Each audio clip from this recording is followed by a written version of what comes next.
Hello my dear students, how are you? I hope कि आप सभी अच्छे होंगे एंड थैंक यू गाइस जिस भी स्टूडेंट्स ने हमारा चैनल सब्सक्राइब किया है। तो मैं आप सभी से रिक्वेस्ट भी करूंगा आप इस चैनल को शेयर भी करें। तो आज जो हम अपनी सीरीज़ स्टार्ट की है वो अब हमने स्टार्ट की अपनी मॉल कॉन्सेप्ट। तो मॉल कॉन्सेप्ट के अंदर आज जो हमारी सीरीज़ का पार्ट है वो आज फर्स्ट पार्ट है। लेकिन ये सीरीज़ इतनी अच्छी सीरीज़ होने वाली है कि आप इस सीरीज़ के बाद चाहे आप जेईई मेंस का क्वेश्चन ले लेना, चाहे आप नीट का क्वेश्चन ले लेना, चाहे आप अपना सीबीएसई 12th का या 11th का क्वेश्चन ले लेना, आप हर एक क्वेश्चन अटैम्प्ट करेंगे।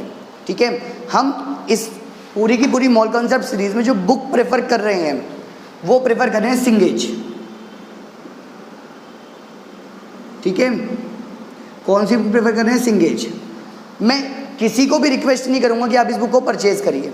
ठीक है, आपकी जो असाइनमेंट शीट होगी इस चैप्टर की, कुछ भी होगी इवन, वो सब आपको डिस्क्रिप्शन बॉक्स में अपलोडेड मिलेगी। या आपको कोई भी किसी भी क्वेश्चन में डाउट होगा तो देन आप या तो हमारा व्हाट्सएप ग्रुप जो है वो ज्वाइन कर सकते हैं, अदरवाइज़ आप हमें कमेंट में लिख सकते हैं। ठीक है, तो सिंगेज बुक है, हम उसको प्रेफर करते हैं। और जो आपको डीपीपी, जैसे सपोज आज हम मॉल कॉन्सेप्ट सीरीज़ का हमारा लेक्चर 1 है, तो आज हम इसमें कुछ पार्ट इस चैप्टर का कंप्लीट करेंगे और उसी की हम आज असाइनमेंट जो है वो भी आज करेंगे। मीन्स आपको मैं करने के लिए दूंगा, देन आप मेरे से प्रॉब्लम जो भी होगी वो आप कमेंट सेक्शन में उसको लिखकर मेरे से पूछ सकते हैं। ठीक है स्टूडेंट्स, वैसे उसकी में जब ये सीरीज़ हमारी कंप्लीट हो जाएगी तो जो आपका असाइनमेंट का सॉल्यूशन होगा वो भी सेपरेटली अपलोडेड होगा चैनल पर। ठीक है स्टूडेंट्स, चलिए तो आज हम स्टार्ट करते हैं अपना नया chapter, new series means mall concept. तो क्या है ये मॉल कॉन्सेप्ट? अगर हम बात करें ये मॉल, सर मोल है ना, मोल कुछ नहीं होता बेटा, सच बात तो ये है। क्या होता है, आपने पढ़ा है कि डजन पढ़ा होगा आपने या पेयर पढ़ा होगा। अगर आप पेयर की बात करें तो पेयर में कितने होते हैं? सपोज आप किसी भी चीज़ के पेयर की बात करें, सपोज शूज़ की बात करें, शू का पेयर है, तो इन शॉर्ट इस पेयर में कितने शूज़ होंगे? 2। पेयर 2 का मतलब 2 का मतलब होता है पेयर। क्या होता है? 2 का मतलब होता है पेयर। डजन की बात करूं मैं तो डजन में होते हैं 12, होते नहीं होते हैं। इसी तरह अगर मैं इस मोल की बात करूं तो मोल का मतलब होता है 6.023 multiply by 10 to the power 23। अब वो आप अगर कहने लगे 1 मोल टॉफ़ी तो इसका मतलब इतनी टॉफ़ी। अगर आप कहने लगे 1 मोल बनानाज तो इतने बनाना। अगर आप कहने लगे 1 मोल हाइड्रोजन तो मतलब इतने हाइड्रोजन हैं उसके अंदर। बात समझ में आई? इतने हाइड्रोजन हैं उसके अंदर। आई बात समझ में? मतलब 1 मोल कुछ भी नहीं है, जस्ट एक नंबर हो गया जो रिप्रेजेंट करता है इसको। किसको रिप्रेजेंट करता है? इसको रिप्रेजेंट करता है, इसको। मतलब अगर कहीं पर भी मोल की बात करता है, इन शॉर्ट अगर वो किसी की बात कर रहा है कि 1 मोल टॉफ़ी है, क्या है? 1 मोल टॉफ़ी, तो इसका मतलब है इतनी टॉफ़ीज़ हैं। अगर वो बात करने लगे 1 मोल हाइड्रोजन एटम तो इसका मतलब इतने हाइड्रोजन एटम हैं। और ये तो देख लो इसकी पावर कितनी है? 23। सर ये तो बहुत ज़्यादा होती है। अरे एटम का मतलब क्या होता है? एटम एक इनडिविजिबल पार्ट है जिसको आप ब्रेक नहीं कर सकते। तो इसका मतलब वो कितना छोटा हो सकता है उसकी आप आइडिया लगा सकते हैं। ठीक है ना? तो अगर वो कहीं पर भी 1 मोल की बात करता है तो 1 मोल की बात करने का मतलब है कि वो इतने एटम की बात कर रहा है। ठीक है, फॉर एग्जाम्पल आपने पढ़ा है कि जो नाइट्रोजन है, क्या है? जो नाइट्रोजन है, इसके एक एटम का मास सर 14 ग्राम होता है। कितना? 14 ग्राम। तो क्या वो इसके एक एटम का है? नहीं। ये ही ध्यान रख लेना, मोस्टली स्टूडेंट्स को नहीं पता होता। ये 14 ग्राम जो है वो इसके एक एटम का नहीं है। तो सर चलिए तो देखते हैं कितने का है।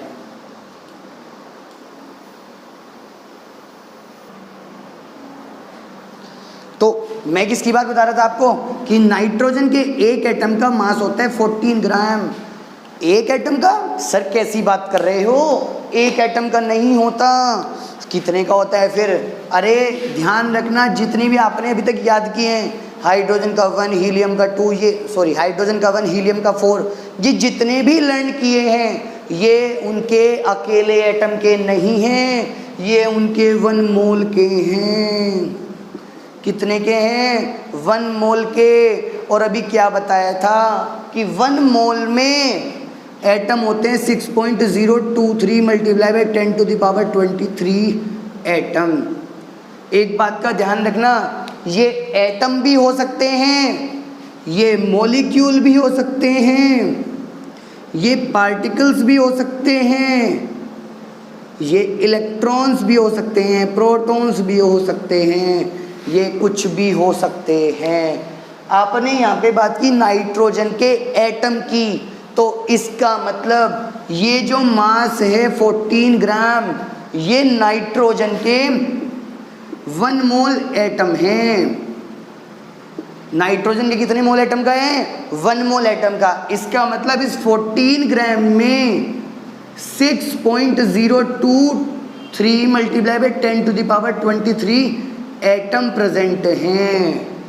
कुछ आई बात समझ में? इसका मतलब है, एक बात का ध्यान रख लो बेटा, ये जो वैल्यू यूज कर रहा हूं मैं 2, 3, कुछ लेवल पे ये वैल्यू मिलेगी आपको 6.022, कुछ लेवल पे आपको वैल्यू मिलेगी 2, 3। दोनों सही है, कोई भी गलत नहीं है। स्टैंडर्ड बुक्स में ये वैल्यू गिवन है 2, 3, बट मैंने 9th 10th लेवल पे ये वैल्यू देखी 2, 2 गिवन है वहाँ पर। तो आप कोई भी यूज़ करें, नो इश्यूज उसमें, है ना। तो इसका मतलब ये जो 14 ग्राम है, ये नाइट्रोजन के इतने एटम का है। कितने का है? इतने सारे। कितने सारे? इतने सारे एटम का ये मास है। आई कुछ बात समझ में बेटा? तो इसका मतलब अगर आपने ऑक्सीजन का 16 ग्राम बोला है ना, तो इसका मतलब ऑक्सीजन के अकेले एटम का नहीं है वो। कितने एटम का नहीं है बेटा वो? अकेले एटम का नहीं है। देखिए कैसे,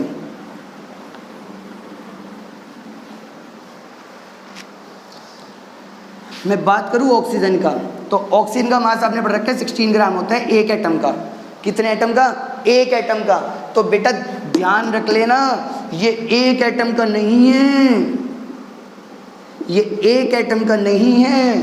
तो सर अरे ये तो कितने का है? 1 मोल का है। कितने का है? 1 मोल का है ये। मतलब इस 16 ग्राम में 6.023 मल्टीप्लाई बाई 10⁻23 इतने एटम प्रेजेंट हैं। कितने? इतने एटम प्रेजेंट हैं। Clear students? चलिए तो फाइंड करते हैं। अब देखते हैं कि कैसे मोल को फाइंड कर सकते हैं।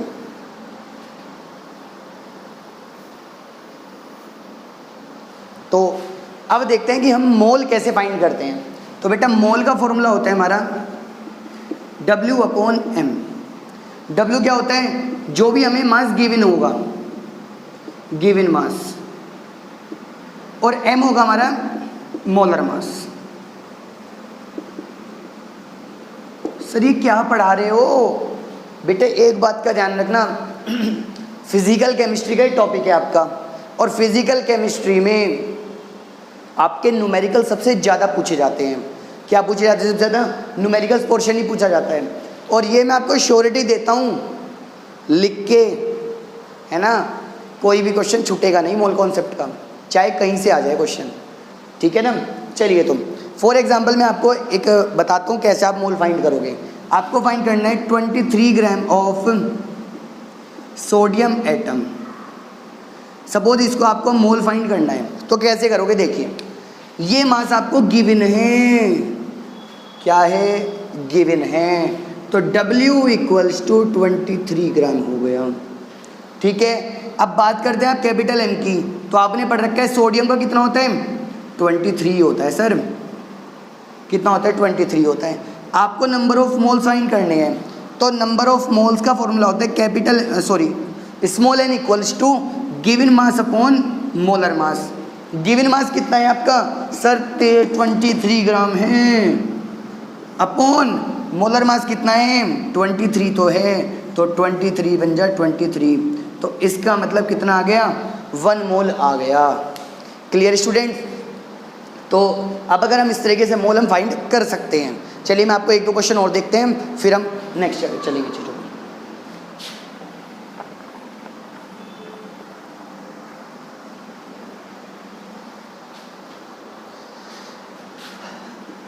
$64 ग्राम ऑफ ऑक्सीजन मॉलिक्यूल, ठीक है, ये हमारा बी है। चलिए तो इसको देखते हैं। गिवन मास कितना है बेटा 64, तो कैपिटल डब्ल्यू कितना हो गया 64 ग्राम। क्लियर।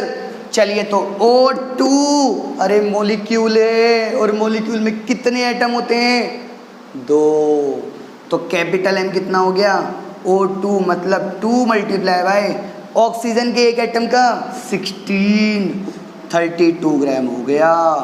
कितना हो गया 32 ग्राम। चलिए तो स्मॉल एन मोल्स निकालेंगे। अब क्या फॉर्मूला होता है W/M। W कितना होता है 64, ये रहा। कैपिटल M 32, तो 32 2 ज़ा 64, तो कितने ग्राम आ गया, ये N = 2 मोल्स इसमें आ गए हैं। तो इस तरीके से हम मोल्स फाइंड कर सकते हैं। चलिए स्टूडेंट नेक्स्ट देखते हैं।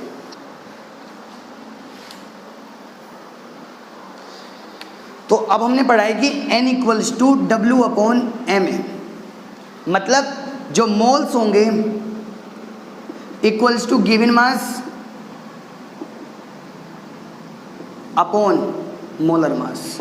ठीक है, सपोज आपको मोल्स गिवन दे दिए, क्या दे दिए, मोल्स आपको गिवन दे दिए, और मोलर मास तो आपको हमेशा गिवन ही होगा। भाई कोई भी एलिमेंट है अगर वो देगा या कोई भी कंपाउंड देगा तो मोलर मास तो आप उसका फाइंड कर ही सकते हैं। तो सिंपल सा फॉर्मूला ही ये इधर चला गया मल्टीप्लाई में। तो गिवन मास अगर आपको फाइंड करना होगा तो इस फॉर्मूले से हम फाइंड कर सकते हैं। Given mass equals two moles multiply by mm। मतलब अगर आपको गिवन मास कैलकुलेट करना है तो आप मोल्स को मल्टीप्लाई कर दोगे किससे, मोलर मास से। तो अब हम एक चीज़ देखते हैं, यहाँ पर हम लिखते हैं गिवन मास, यहाँ पर लिखते हैं मोल्स। अब आप एक चीज़ बताओ मुझे, गिवन मास अगर आपको गिवन है और आपको मोल्स फाइंड करने हैं तो आपने क्या किया था, गिवन मास की वैल्यू को यहाँ पर रखा था और उसको डिवाइड कर दिया था आपने मोलर मास से। गिवन मास को डिवाइड किससे किया था, मोलर मास से। तो इसका मतलब अगर आपको गिवन मास से मोल्स फाइंड करने हैं तो आप उसको डिवाइड कर दोगे किससे, mm से। और अगर आपको मोल्स गिवन होंगे और आपको गिवन मास कैलकुलेट करना होगा तो आप मल्टीप्लाई किससे कर दोगे, किससे, mm से। बात समझ में आ गई। तो मतलब अगर आपको गिवन मास गिवन है, क्या गिवन है, गिवन मास, तो आप डिवाइड करोगे उसको मोलर मास से, क्या कैलकुलेट करने के लिए, मोल्स कैलकुलेट करने के लिए। लेकिन अगर आपके पास मोल्स गिवन होंगे तो आप उसको मल्टीप्लाई कर दोगे मोलर मास से और क्या कैलकुलेट हो जाएगा, गिवन मास। ठीक है स्टूडेंट्स, नेक्स्ट देखते हैं इसमें।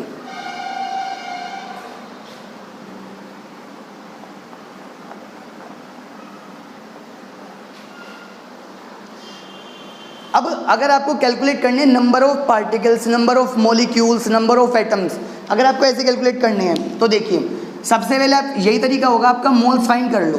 क्या फाइंड कर लो, मोल्स फाइंड कर लो उसके किसी भी तरीके से। मोल्स फाइंड करने के बाद उसमें मल्टीप्लाई कर दो किससे, सिंपल सा है एवोगैड्रो नंबर से।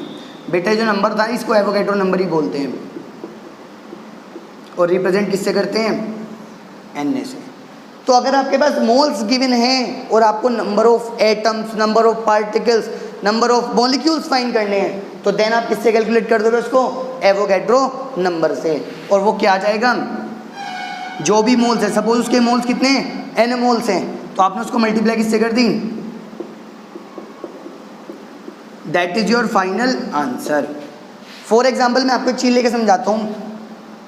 आपके पास प्रेजेंट है 180 gram of 360 gram of glucose.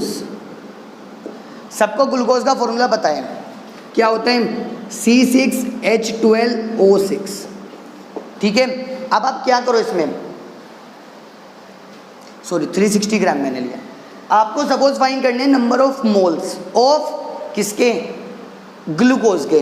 तो आप क्या करोगे, मोल्स इक्वल्स टू W/m, ये आपने पढ़ रखा है। W कितना गिवन है 360 अपॉन ग्लूकोज का अगर आप मास निकाल लेंगे कैलकुलेट करेंगे तो वो आता है 180, तो 182 + 360, तो कितने मोल आ गए इसके 2 मोल्स आ गए। अब आपसे पूछ लिया जाए कि नंबर ऑफ मॉलिक्यूल्स या नंबर ऑफ ग्लूकोज मॉलिक्यूल्स, तो आप सिंपल से क्या करोगे, सर कुछ भी तो नहीं करना है, आपने सब कुछ बता दिया हमें पहले ही। तो देखो नंबर ऑफ मॉलिक्यूल्स क्या होगा, इस मोल में इसमें मल्टीप्लाई कर दो किससे, एवोगैड्रो नंबर से, और ये आपका आंसर। ठीक है, अगर वो आपसे ये सेम क्वेश्चन देके पूछ लेता कि number of carbon molecule sorry number of carbon atoms calculate कर दो तो क्या करते। अब अगर मैं आपको एक बात बताऊं, ये देखिए, अगर मैं बात करूं 1 मोल C6H12O6, अगर इसका मैं 1 मोल ले रहा हूं तो नंबर ऑफ कार्बन कितने हैं, बोल दो, कार्बन कितने हैं 6 हैं, तो इसका मतलब ये इक्विवेलेंट हो गया 6 मोल ऑफ कार्बन, किसके, इसके। तो अगर आपसे पूछ लिया जाए कि number of atoms of carbon, तो क्या करोगे, इसके कितने मोल हैं 2 मोल, तो 2 मल्टीप्लाई बाय, एक मोल में कितने मोल्स हैं कार्बन के 6, और मल्टीप्लाई बाय एवोगैड्रो नंबर, तो आपका फाइनल आंसर है 26 multiply by Na, that is your final answer. इस तरीके से हम कैलकुलेट कर सकते हैं। अगर वो हाइड्रोजन की बात करता तो आप क्या करते हैं 12 से मल्टीप्लाई करते हैं, 6 की जगह किससे कर देते हैं 12 से। और अगर आपसे वो ऑक्सीजन के पूछता तो ऑक्सीजन के आप 6 से ही मल्टीप्लाई करते हैं। ठीक है स्टूडेंट्स, चलिए तो एक चीज़ और रहती है अब इसमें, वो करा देता हूँ मैं।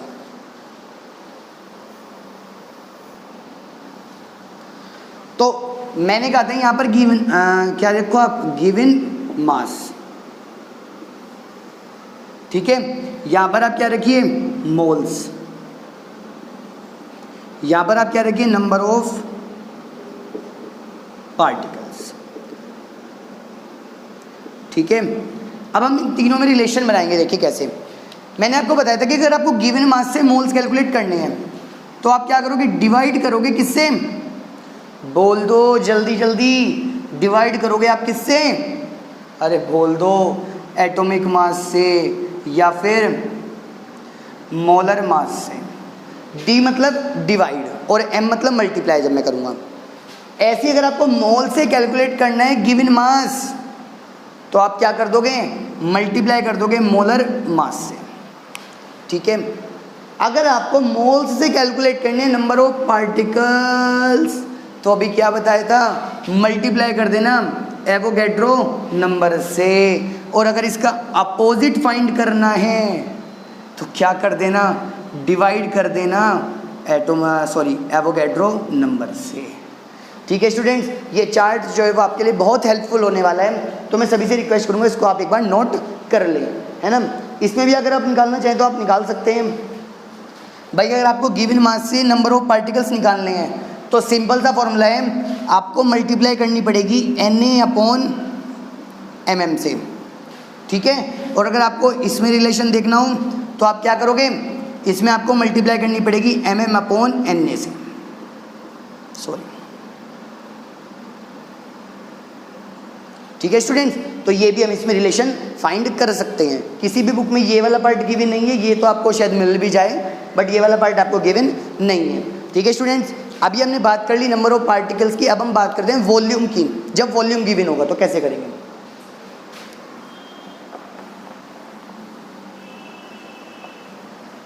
देखिए अगर आप बात करें, एक चीज होती है बेटा STP, इट मीन्स एस मतलब स्टैंडर्ड T मतलब टेम्परेचर और P मतलब प्रेशर। अगर मैं एसटीपी की कभी भी बात करूंगा तो फिक्स कर दूंगा कि टेम्परेचर में लूंगा 273 केल्विन, प्रेशर में हमेशा 1 एटमॉस्फेयर मान के चलूंगा। जिंदगी में उतार लेना इस चीज को कि अगर मैं कभी भी एसटीपी या फिर एनटीपी, और बेटा अगर कोई हिंदी मीडियम से पढ़ रहा है तो उसको लिखा मिलता है सातादा, इट मीन्स सामान्य ताप दाब। तो ये चीज होती है। अब मैं आपको एक चीज बताता हूँ कि 1 मोल में कितना लीटर होता है। देखिए कैसे,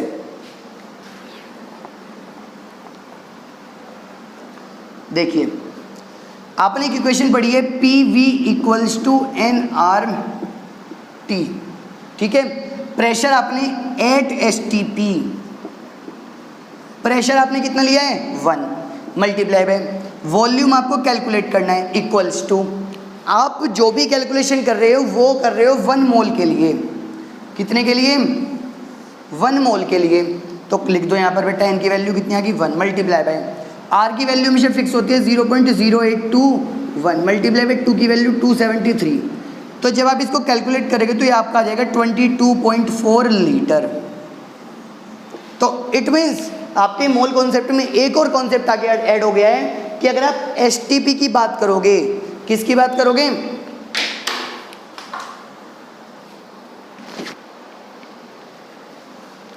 अगर आप बात करोगे एसटीपी की, तो जिंदगी में ध्यान रखना एसटीपी पर 1 मोल गैस, 1 मोल गैस का जो वॉल्यूम होगा वो 2.24 लीटर होगा। मतलब अब देखो 1 मोल कोई गैस है 8 STP, तो उसका वॉल्यूम होगा 22.4 लीटर। ये वो फिक्स हो जाता है। ठीक है स्टूडेंट्स, ये कॉन्सेप्ट आपके इसमें थे मोल कॉन्सेप्ट के अंदर, ये सब हो जाते हैं क्लियर। यहाँ से मैं एक क्वेश्चन आपको करा देता हूँ इसके रिगार्डिंग, जिससे आपको थोड़ा सा हेल्पफुल रहे वो। चलिए, तो ये क्वेश्चन आपके पास गिवन है, हाउ मेनी ग्राम एटम। एक चीज आपको बता देता हूँ, ये क्वेश्चन मैंने चूज क्यों किया है, क्योंकि यहाँ पर गिवन है ग्राम एटम, और कभी भी आपसे ग्राम एटम के बारे में पूछा जाता है तो इसका मतलब वो बात कर रहा है किसकी? MOLE, मोल की बात कर रहा है वो। किसकी बात कर रहे हैं? मोल की बात कर रहा है वो। तो इसका मतलब उसने पूछा है how many moles are there in 1 atom, 1 atom में कितने मोल होते हैं। चलिए, तो आपको मैंने क्या पढ़ाया था, आप अगर 1 मोल की बात करोगे तो 1 मोल का मोल, तो मैंने अभी इसको क्या किया, रिवर्स करके लिख दिया। तो इतने एटम का मतलब क्या होगा? इतने मोल। तो आपने जस्ट क्या किया, इसको लात मार के नीचे भेज दिया। ठीक है, तो देन यहाँ पर तो 1 रह गया, तो 1 एटम इक्वल्स टू 1 अपॉन ये वैल्यू इतने मोल। ठीक है स्टूडेंट्स, हमने इस तरीके से इस क्वेश्चन को कर लिया है। अब नेक्स्ट क्वेश्चन देखते हैं। तो देखिए, अब आप सबसे पहला पार्ट में दिया हुआ है calculate the number of moles. आपको क्या कैलकुलेट करने? नंबर ऑफ मोल्स कैलकुलेट करने हैं। 11 ग्राम ऑफ CO2। तो पहला पार्ट तो बहुत सिंपल है, ये क्या हो गया आपका गिवन मास, तो W इक्वल्स टू क्या हो गया आपका 11 ग्राम।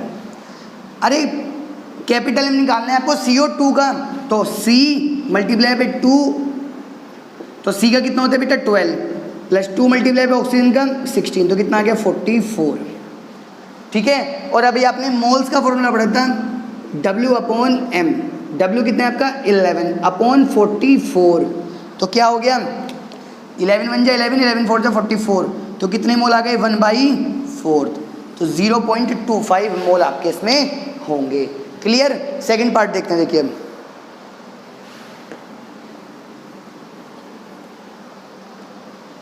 सेकंड पार्ट इज गिवन हमें 3.01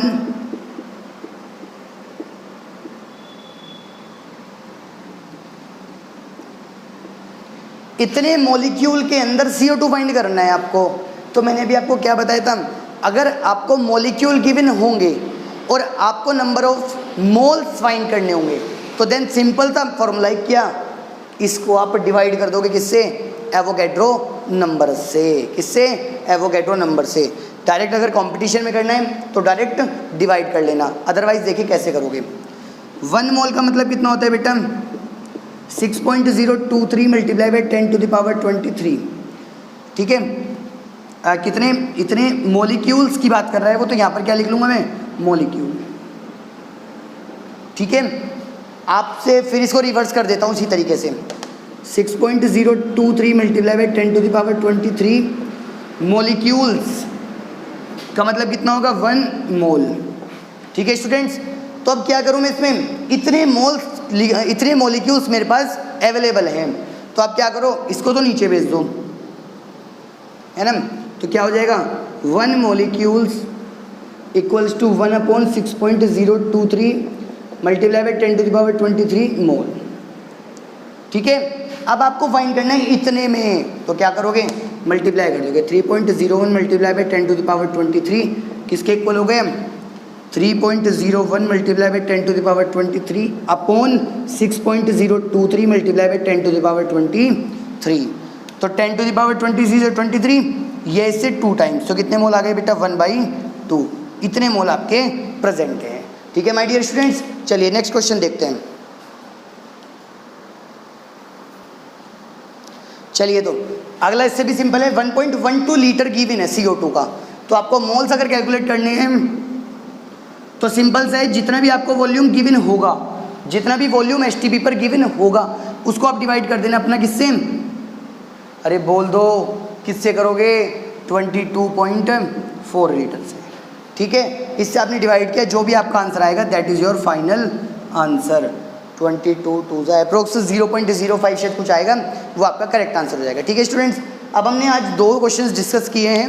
आपके डिस्क्रिप्शन बॉक्स में इसी में यूट्यूब पर हमने एक असाइनमेंट शीट अपलोड की है, ठीक है। आप उसको सोल्व करें नेक्स्ट लेक्चर से पहले, जो शायद मे भी आपका परसों होगा, उससे पहले मैं आपसे रिक्वेस्ट करूँगा कि जो भी आपको डाउट्स आए हैं देन आप चैट सेक्शन में लिख दें, जिससे मैं आपको वो डाउट्स क्लियर करा सकूँ, ठीक है students. Bye bye, take care. And हाँ, हम लोग आपको इतनी गर्मी में इतनी मेहनत से पढ़ा रहे हैं, तो थोड़ा सा रिजल्ट हमें भी कुछ मिलना चाहिए, तो मैं आप सभी से रिक्वेस्ट करूँगा कि हमारे चैनल को आप सब्सक्राइब करें और शेयर भी करें, ठीक है स्टूडेंट्स। चलिए तो thank you, bye bye, take care my dear students, bye bye.